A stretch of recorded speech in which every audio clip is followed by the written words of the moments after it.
Now, I started out wanting to see what this region of space looks like.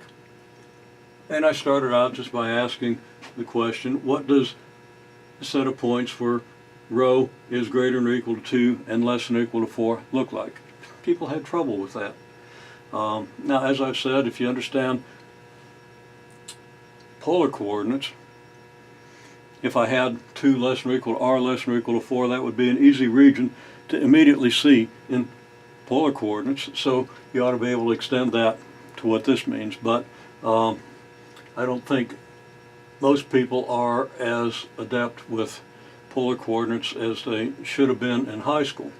But high schools don't do what they should. No slam on the high schools. There are many reasons. People don't come to high school prepared to learn what they need to learn. So it goes way back, and it's a cultural problem. Okay, well, end of digression there. What's rho? Rho is your distance from the origin. What does rho equals 2 mean? It means your distance from the origin is 2.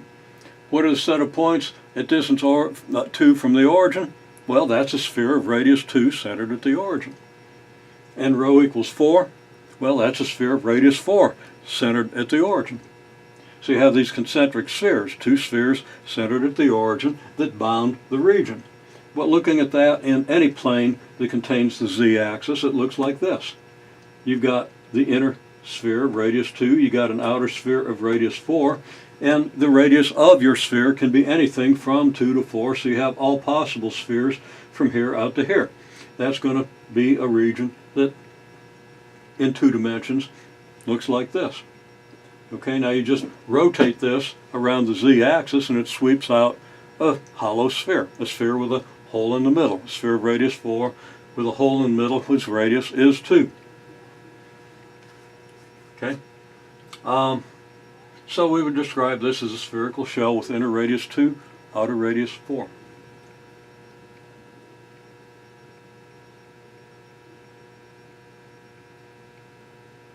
Now, there's something I'm doing down here that actually follows what I did back here. So I'm going to move this out of the way.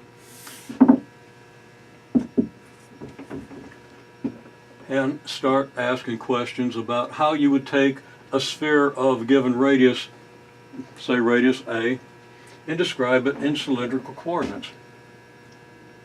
Okay? So, there's a lot of stuff up here. We start by partitioning our region.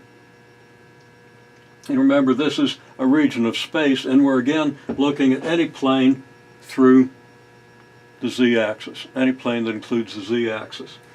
Okay? That plane will have to be vertical, and it'll have to make some angle with the positive x-axis. So theta will determine just where this is, but as you rotate this plane, you get all points on the sphere.